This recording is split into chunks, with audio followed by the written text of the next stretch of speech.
En la segunda parte de nuestra conferencia de hoy vamos a ver las implicaciones desde la perspectiva de salvación y vida eterna que tuvo todo esto que Jaime nos enseñó ahora. Creo que Jaime, porque venía el coffee break, se guardó un par de cositas de las desagradables en los procesos de crucifixión de Cristo. Todavía estamos en coffee break, si no, yo no las voy a decir. Pero uno no se puede imaginar cómo el único ser que ha caminado por la tierra que no ha cometido pecado haya pasado por ahí. En esa oscuridad de 12 a 3, la Biblia no lo dice, y por lo tanto uno tiene que tener mucho cuidado cuando hace este tipo de afirmaciones, pero hay teólogos a lo largo de la historia que han dicho que durante esas 3 horas fue cuando Jesús recibió el pecado de la gente que iba a salvar, porque la oscuridad se asemeja mucho a la oscuridad que trae el pecado. Entonces hay gente que dice eso. Suena bonito, pero la Biblia no lo dice. Bien, el cristianismo ha sido atacado desde siempre por ser exclusivista. El cristianismo no es pluralista, el cristianismo no es ecuménico. Ecuménico quiere decir juntamos las cosas en que somos en común algunas religiones si nos juntamos amigablemente, y la que nos separa no las tocamos. El cristianismo no es así porque Jesús no era así. La imagen de Jesús que nosotros tenemos tradicionalmente, cuando vamos a las Escrituras y leemos los Evangelios, a veces nos choca ver un Jesús diferente al Jesús que nos hemos acostumbrado toda la vida, ¿verdad? Nos choca ver a Jesús volando chilillo en el templo.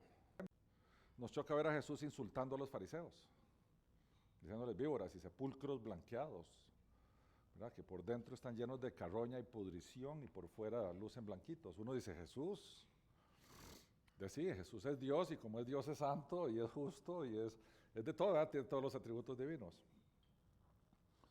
Pero Jesús dijo, solo yo soy el camino al perdón y a la salvación y al Padre y a la vida eterna. No hay nadie más.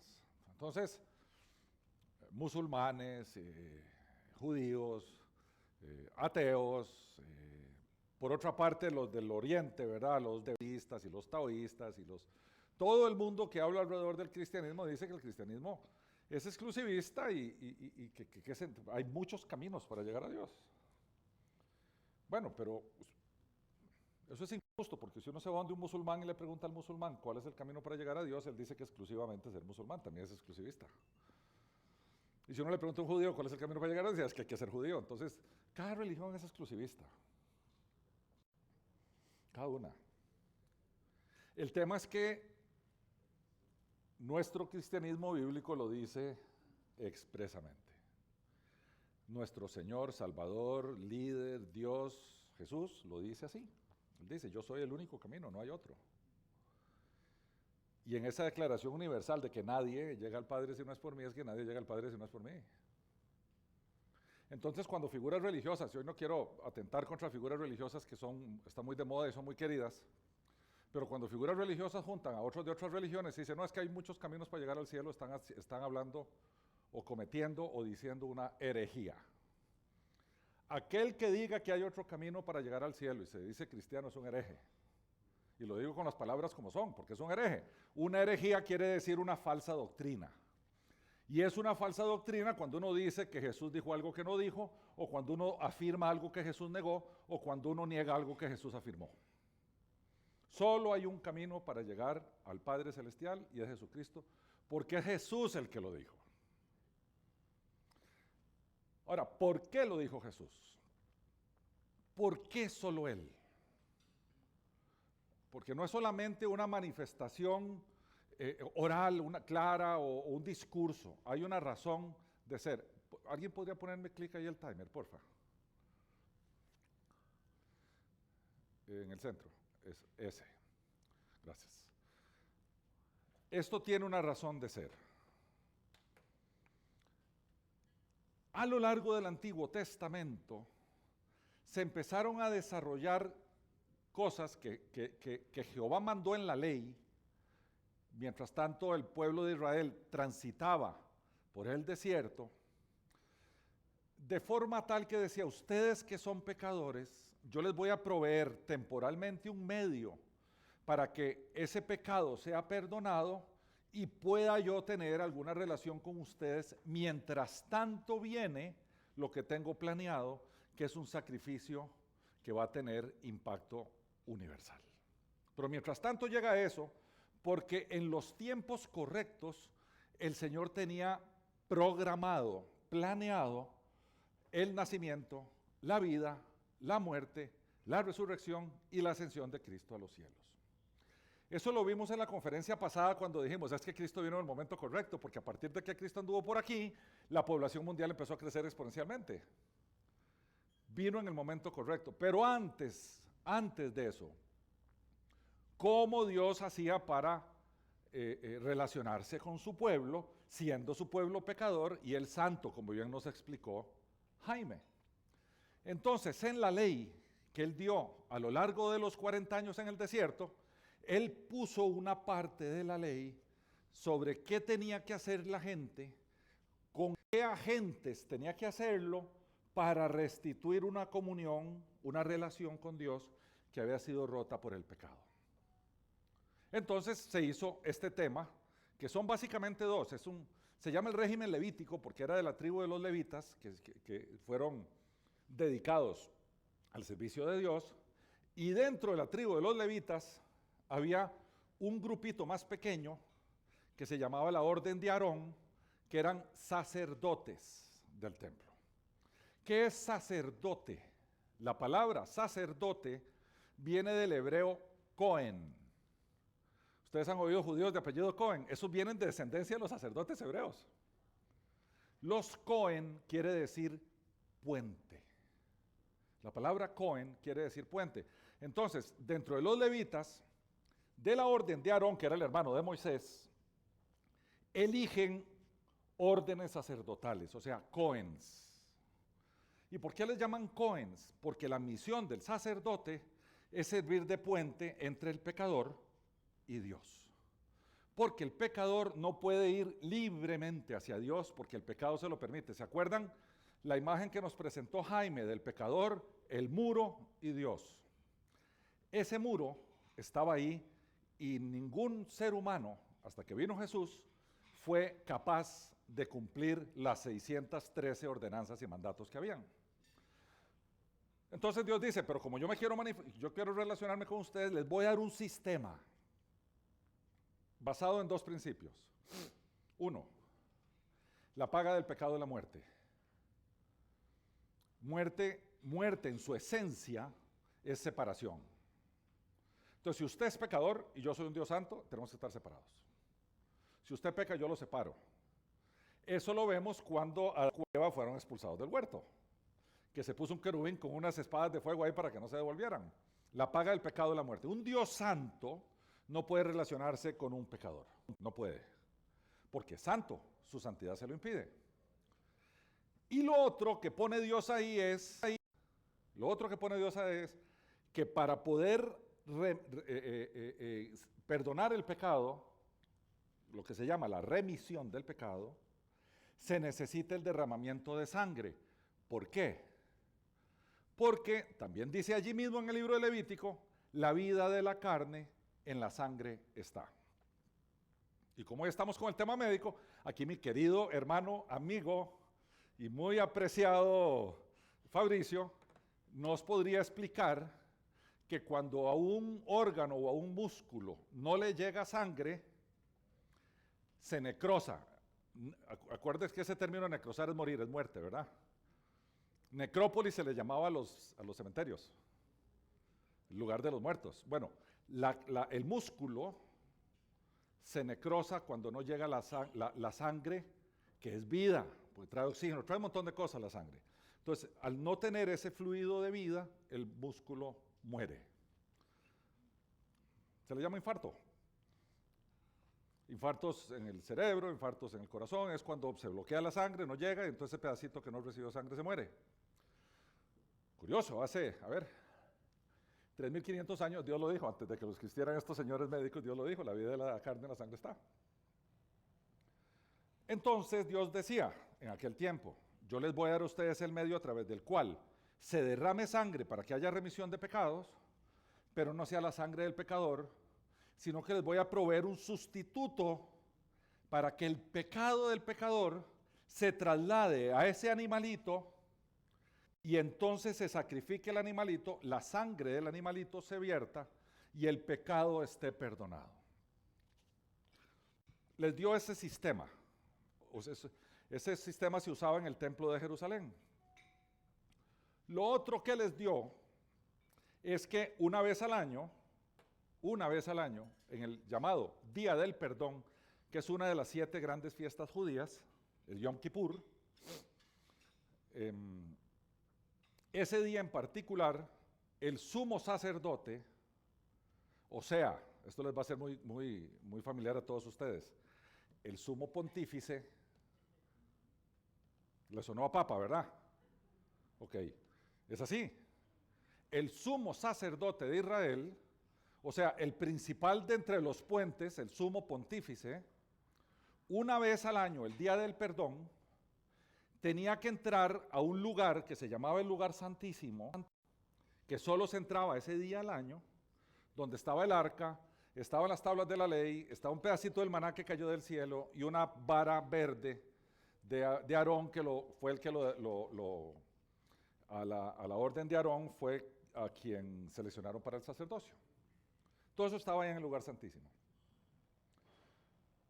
Entonces Dios destina un día, que le llama el Día del Perdón, o el Día de la Expiación, para que ese día se juzgue todo el pecado del pueblo, todo, el pecado del pueblo de Israel, todo se juzgaba, y ese día hubiera perdón de todo el pecado. Eso se hacía una vez al año, que en el Yom Kippur. Entonces, aparecían 2 chivitos, ahí vemos uno, aparecían 2 chivitos exactos, el cual uno de ellos era sacrificado para que se vertiera la sangre y se pudieran trasladar los pecados del sumo sacerdote a ese chivo para que el sumo sacerdote pudiera darse vuelta y entrar a ese lugar santísimo sin pecado, porque ya había trasladado el pecado de ese chivito. Una vez que él estaba ahí y había quemado incienso y había rociado sangre, salía y estaba el otro chivo, que es la figura que ven aquí arriba, este que está aquí, y entonces él imponía sus manos sobre el otro chivo y a ese chivo se le trasladaba en ese momento el pecado de todo el pueblo. Acto seguido, agarraban ese chivo sin tocarlo, había un tipo, yo no sé ese tipo, qué clase de trabajo tenía, y lo tenía que sacar al desierto y llevarlo a perderse, para alejar el pecado del pueblo. A ese chivo se le llamaba el chivo de la expiación, de ahí viene el término chivo expiatorio. ¿Okay? Cuando se le pegan las pulgas de otro que no es de uno le dice que es el chivo expiatorio. Bueno, viene de ahí. Al pobre chivo le encajaron todo el pecado del pueblo una vez al año. Entonces era juzgado y era perdonado una vez al año. A eso se le llama expiación.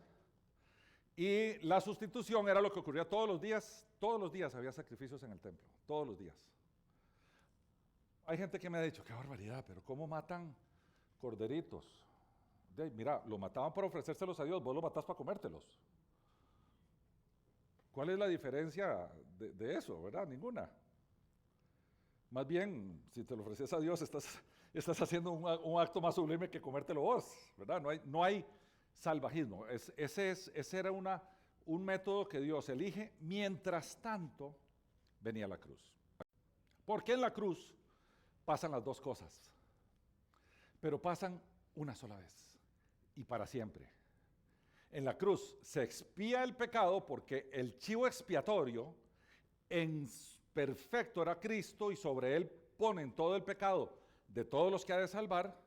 Y por otra parte, en la cruz, el Señor sustituye a todos los que nosotros tenemos, todos los que vamos a morir, porque tenemos que morir porque la paga del pecado es la muerte.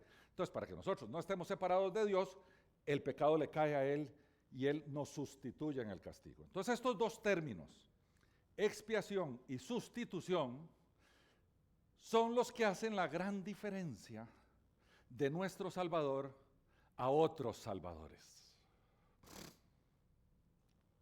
Por eso solo es a través de Jesús, porque es un Salvador distinto. Nadie más ha vivido, ahora lo vamos a ver más adelante, nadie más está en capacidad de hacer eso por la gente que ha de recibir perdón. Ni Mahoma, ni Abraham, ni Pablo, ni nadie, porque ninguno de esos podía hacer un sacrificio perfecto.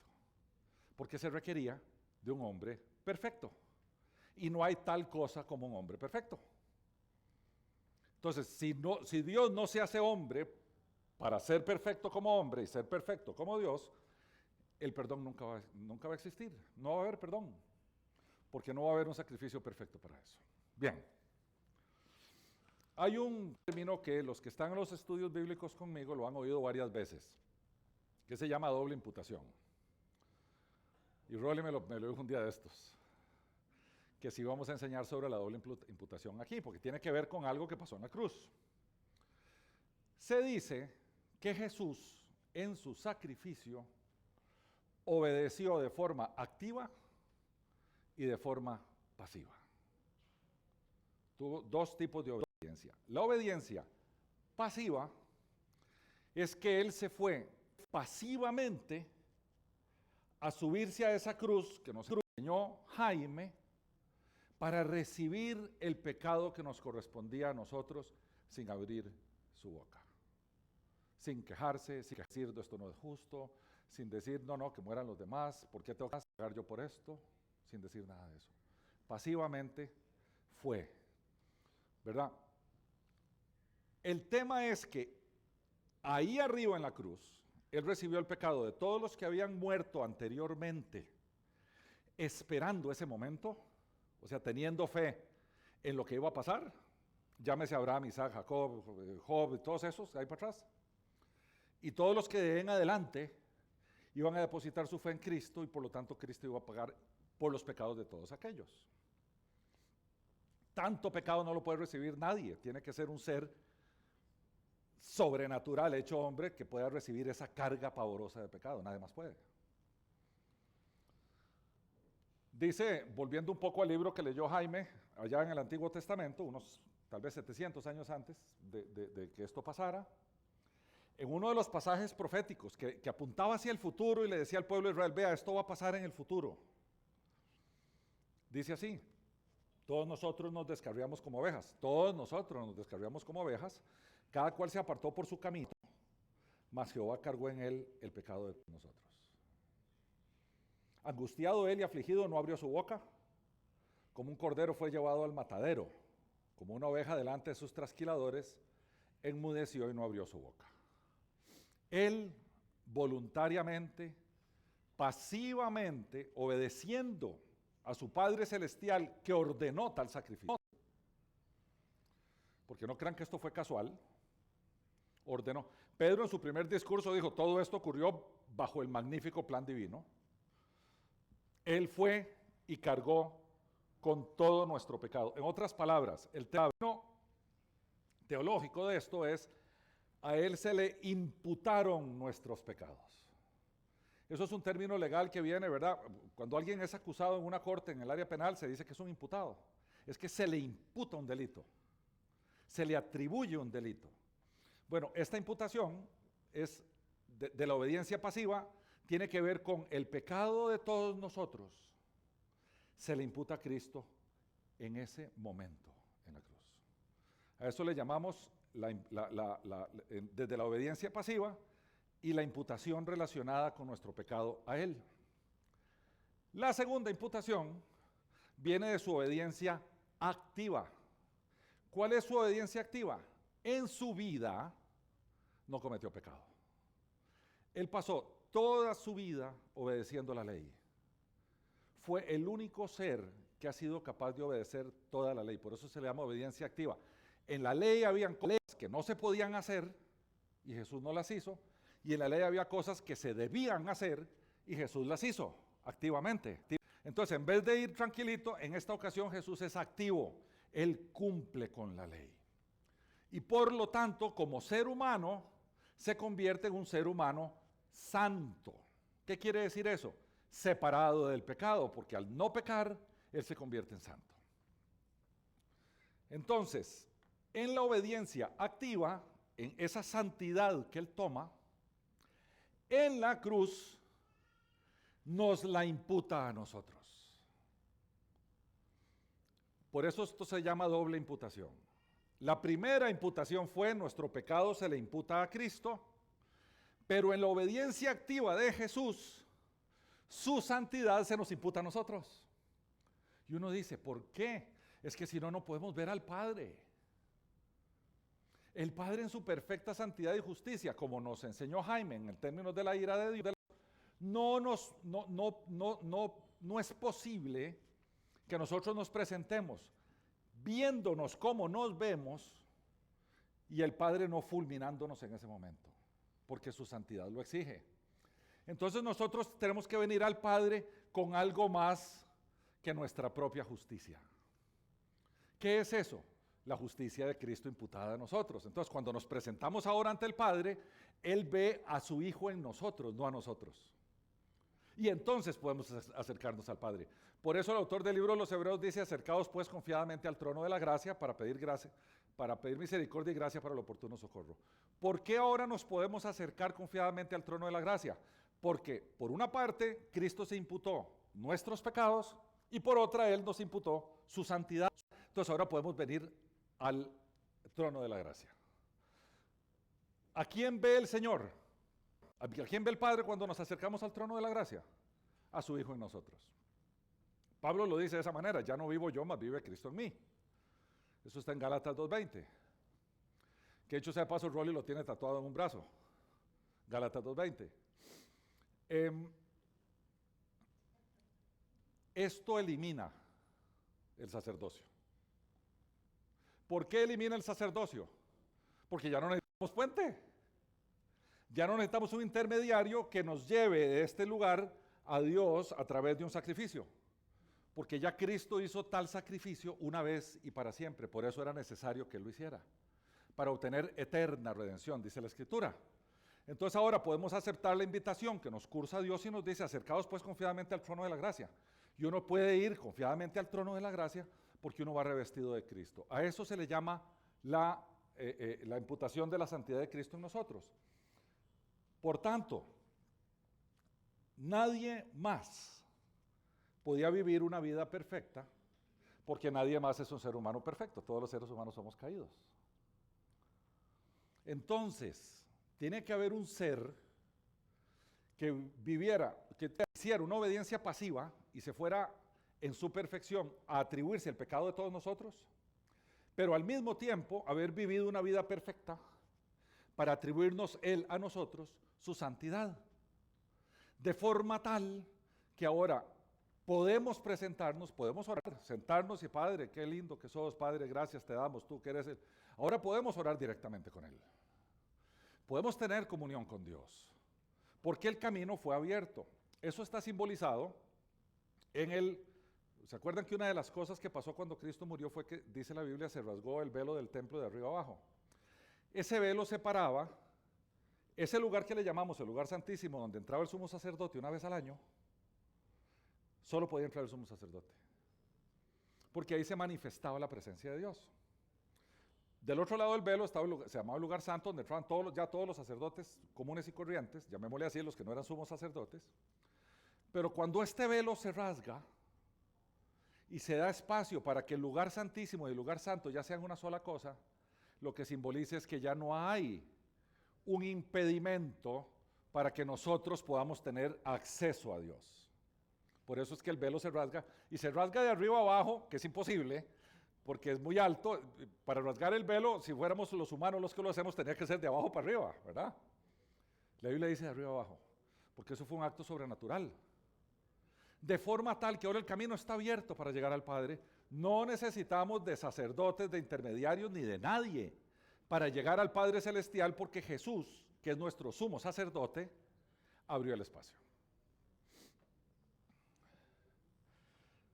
Entonces dice, en la carta a la iglesia en Roma, dice Pablo, porque así como por la desobediencia de un hombre los muchos fueron constituidos pecadores, nuestros primeros padres, así por la obediencia de uno, los muchos serán constituidos justos. Cristo en su obediencia activa nos logró hacer justos. Y dice después a la carta a la gente en Gálatas, a los cristianos en Galacia, dice, porque todos sois hijos de Dios por la fe en Cristo Jesús, pues todos los que habéis sido bautizados en Cristo, de Cristo estáis revestidos. O sea, Cristo los reviste, los cubre. Y uno dice, qué bonito eso. No, eso tiene puntos en la historia que son interesantes desde la perspectiva teológica. ¿Alguien aquí se acuerda cuál fue el primer acto de la gracia después de que el ser humano pecó? La gracia de Dios, ¿cómo se manifestó por primera vez una vez que Adán y Eva pecaron?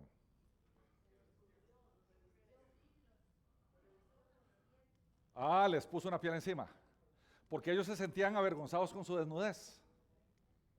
La gente no se da cuenta, pero para ponerle una piel encima se requiere un sacrificio previo, porque el animal de la piel tuvo que haber sido muerto para que le quiten la piel. Vean que ya hay un acto tipológico, ahí hay un acto que predice las cosas que van a pasar. Dios en su gracia reviste, elimina la vergüenza de aquellos que estaban avergonzados.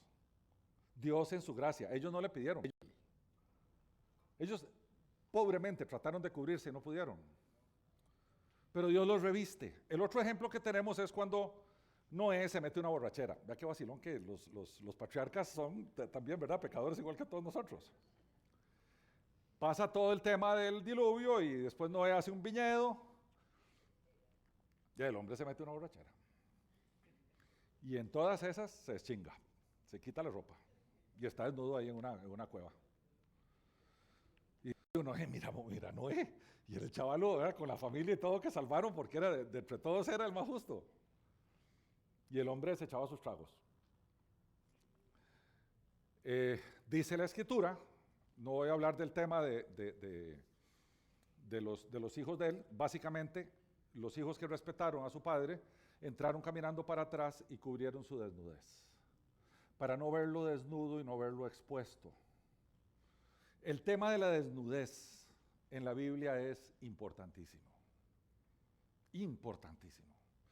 Porque la revelación de la desnudez implica un grado de intimidad que Dios tiene reservado para la gente que confiesa un profundo amor uno con el otro y deciden comprometerse en matrimonio. Entonces, yo he oído gente, cuando yo digo estas cosas, de gente que dice, no, mira, pero nosotros somos novios, sí, pero las pasamos bien, pero no tenemos relaciones sexuales, pero sí, pasamos el fin de semana en un hotel y... Es que la desnudez tiene el mismo sentido. Es tu intimidad. Intimidad que Dios santificó.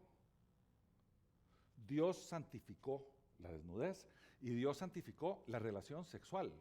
Yo sé que esto se habla poco, pero es que la santificó, la reservó como un acto sublime y una manifestación espectacular física de algo que ocurre desde la perspectiva del amor ágape o agapado, el amor incondicional, el amor de entrega.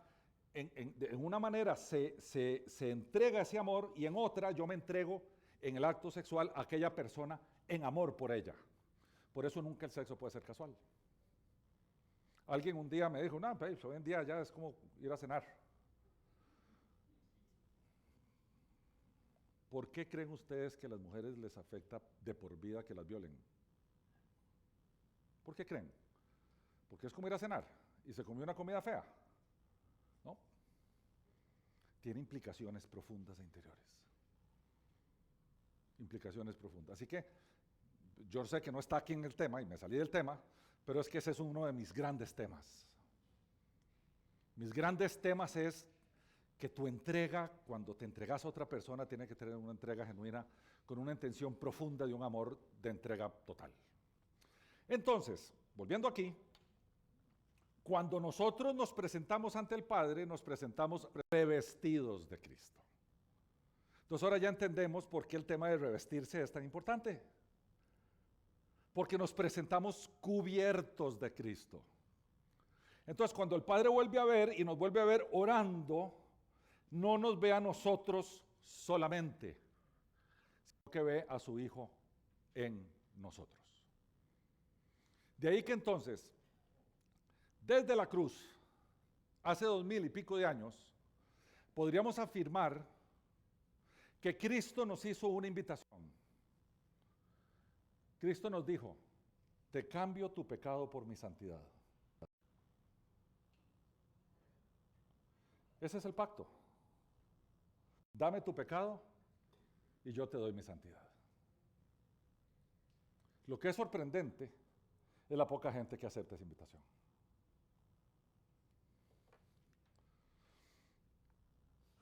Entonces, resumiendo el tema de la doble imputación, en su vida santa Él mostró su obediencia activa y pudo imputarnos su santidad. Y en su muerte Él mostró su obediencia pasiva y pudo imputarse nuestro pecado. Este pacto es unilateral, Cristo lo hizo todo. Él lo hizo todo. Él se imputa nuestro pecado, Él nos imputa su santidad y por tanto ahora sí entendemos por qué nadie más nos puede llevar al Padre. Porque nadie más es capaz de hacer esto. Nadie puede imputarse nuestro pecado, ningún ser humano en la historia puede imputarse nuestro pecado. Y ningún ser humano en su historia puede vivir una vida santa para imputarnos su santidad de forma tal que podemos ir donde el Padre tranquilitos porque sabemos que no tenemos pecado, no estamos revestidos de santidad. El único capaz de hacer eso es Dios mismo hecho hombre. Por eso era necesario que Dios se hiciera hombre. Porque si Dios no se hace hombre y no pasa todo esto, no hay manera alguna de que nosotros nos podamos relacionar con Él en esta tierra y después eternamente. Por eso Jesús no es que lo haya dicho, nadie viene al Padre, nadie más por mí, como diciendo yo soy el más gallito de todos. No, no. Es que hay una imposibilidad de que alguien más haga lo que Jesús estaba a punto de hacer. Eso Él lo dijo en la última cena. Es imposible. Entonces, cuando uno está con alguien de otra religión, con un musulmán, digamos, es que ustedes son exclusivistas. No, mira, no es que yo diga que solo nosotros tenemos la verdad. Es que es imposible que tu Mahoma pueda hacer lo que hizo Cristo. No puede. Porque tu Mahoma debería ser Dios y no es. O así todos los demás. No en forma revanchista, sino entendamos por qué solo Cristo puede hacer esto. Por esta razón. De ahí que entonces sí hay un solo camino al Padre, a través del Hijo.